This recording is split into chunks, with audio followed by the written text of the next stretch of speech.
Sameer C Muhammad അവിടെ ഈ അപകട സ്ഥലത്ത് നിന്ന് ചേരുകയാണ്. സമീർ, ഇതാ 5:30 സമയം വൈകിക്കൊണ്ടിരിക്കുകയാണ്. ഇനിയും വലിയ രീതിയിൽ അവിടെ നിന്ന് ആ മേഖലയിൽ നിന്ന് മണ്ണ് നീക്കാനില്ലേ? ഇനിയും ആളുകളെ കണ്ടെത്താനില്ലേ സമീർ?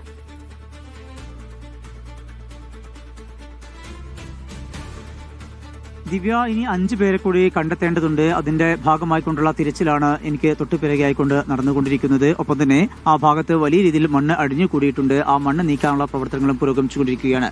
പോലീസുണ്ട്, ഫയർഫോഴ്സ് ഉണ്ട്, അതുപോലെ തന്നെ ദേശീയ ദുരന്ത നിവാരണ സേനയുടെ അംഗങ്ങളുണ്ട്, നാട്ടുകാരുമുണ്ട്. വളരെ സംയുക്തമായിട്ടുള്ള ഒരു പരിശോധനയാണ് നടന്നുകൊണ്ടിരിക്കുന്നത്. ഇതിനിടയിലാണ് ഏതാനും സമയങ്ങൾക്ക് മുമ്പ് ഒരു മൃതദേഹം കൂടി കണ്ടെത്തി, ഒരാളുടെ കൈ കണ്ടെത്തി എന്നുള്ള വിവരം കൂടി ലഭ്യമായത്. മുക്കത്തു നിന്നുള്ള ഫയർഫോഴ്സ് സംഘം നടത്തിയ പരിശോധനയിലാണ് ഈ ക്യാബുകൾക്കിടയിൽ കുടുങ്ങിയ നിലയിൽ ഒരു കൈ കണ്ടെത്തിയിട്ടുള്ളത്. അത് ഇതുവരെയും പുറത്തെടുക്കാൻ കഴിഞ്ഞിട്ടില്ല.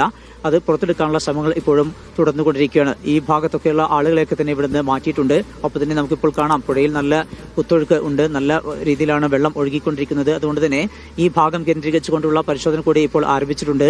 ആദ്യ മൃതദേഹം കണ്ടെത്തിയത് ഈ പുഴയോട് ചേർന്നാണ്. അതുകൊണ്ട് തന്നെ ആ മേഖലയിൽ കൂടുതൽ ആളുകൾ ഉണ്ടാകാനുള്ള ഒരു സാധ്യത നിലനിൽക്കുന്നുണ്ട്. അതുകൊണ്ട് തന്നെ ആ മേഖല കൂടി കേന്ദ്രീകരിച്ചുകൊണ്ടുള്ള പരിശോധനയും ആരംഭിച്ചിട്ടുണ്ട്. ഏറ്റവും പ്രധാനപ്പെട്ട ഒരു കാര്യം, ഇവിടേക്ക് മരങ്ങൾ ഇങ്ങനെ തങ്ങി നിൽക്കുന്നുണ്ട്. അതുകൊണ്ട് തന്നെ ആ മരങ്ങൾക്കിടയിലൊക്കെ ആളുകൾ ഉണ്ടാകാനുള്ള സാധ്യതയുണ്ട്. അതുകൊണ്ട് തന്നെ അതിന്റെ ഉൾഭാഗത്തേക്ക് കടന്നുകൊണ്ടുള്ള ഒരു പരിശോധനയും ഇപ്പോൾ ആരംഭിച്ചിട്ടുണ്ട്.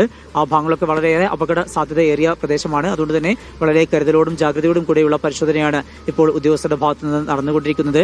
മണ്ണ് മാറ്റാൻ വിവിധ ഇടങ്ങളിലായിക്കൊണ്ട് മണ്ണുമാന്തി യന്ത്രങ്ങൾ എത്തിച്ചിട്ടുണ്ട്. അതുപോലെ തന്നെ ഏറ്റവും പ്രധാനപ്പെട്ട കാര്യം, ആ പാലത്തിന്റെ ഭാഗത്ത് ഒരാൾ പൊക്കത്തിലാണ് മണ്ണ് കയറിയിരിക്കുന്നത്. അതുകൊണ്ട് തന്നെ ആ മണ്ണ് എടുത്തു മാറ്റുക എന്നുള്ളതാണ് ഏറ്റവും പ്രധാനപ്പെട്ട കാര്യം. രാവിലെ ഇവിടുന്ന് മറ്റു ഭാഗങ്ങളിലേക്ക്, അതായത് റോഡിന്റെ മറുവശത്തേക്ക് ജോലിക്ക് പോയവരൊക്കെ ഉണ്ട്. അവരൊക്കെ ഇപ്പോൾ തിരിച്ചെത്തി തുടങ്ങിയിട്ടുണ്ട്. അവരൊക്കെ വലിയ ബുദ്ധിമുട്ട് അനുഭവിക്കുന്നുണ്ട്.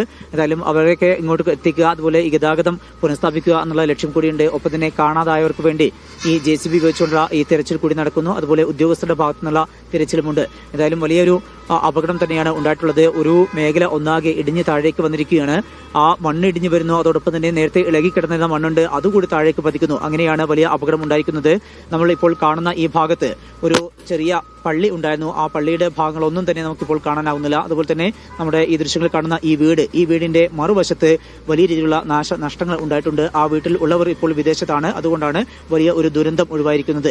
ആ വീടിന്റെയോട് ചേർന്ന് മറ്റ് വീടുകളുണ്ട്. അതുപോലെ അവിടെയുള്ള കടകളൊക്കെ ഉണ്ട്. അവിടെയുള്ള ആളുകളെയൊക്കെ തന്നെ ഇവിടുന്ന് മാറ്റിയിട്ടുണ്ട്. ദുരിതാശ്വാസ ക്യാമ്പ് പ്രവർത്തനം ആരംഭിച്ചിട്ടുണ്ട്. അവിടേക്കാണ് മാറ്റിയിരിക്കുന്നത്. മഴ ഇനിയും കനക്കാനുള്ള ഒരു സാധ്യതയാണ് നിലനിൽക്കുന്നത്. അതുകൊണ്ട് തന്നെ വലിയ ആശങ്ക നിലനിൽക്കുന്നുണ്ട്. ഏറ്റവും പ്രധാനപ്പെട്ട കാര്യം, ഇളകിക്കിടക്കുന്ന മണ്ണാണ്. അതുകൊണ്ട് തന്നെ വലിയ കുത്തൊഴുക്കുണ്ടായാൽ ഇനിയും അത് താഴേക്ക് പതിക്കാനുള്ള സാധ്യത നിലനിൽക്കുന്നു. ആ ഒരു ആശങ്കയാണ് പ്രദേശവാസികൾക്കുള്ളത്. അതുപോലെ തന്നെ രക്ഷാപ്രവർത്തനത്തിന്റെ ഭാഗമായവർക്കുള്ളത്. എന്തായാലും ഈ തിരച്ചിലിനൊടുവിൽ ഇനിയിപ്പോൾ ഏറ്റവും ഒടുവിൽ 5 പേർ കൂടി കണ്ടെത്തേണ്ടതുണ്ട്. അതിനുള്ള പരിശ്രമമാണ് ഉദ്യോഗസ്ഥരുടെ ഭാഗത്തുനിന്ന് നടന്നുകൊണ്ടിരിക്കുന്നത്. നാട്ടുകാരുടെ കൂടി സഹായത്തോടെയുള്ള തിരച്ചിൽ പുരോഗമിക്കുകയാണ്. ഇനിയിപ്പോൾ സന്ധ്യയാവുകയാണ്.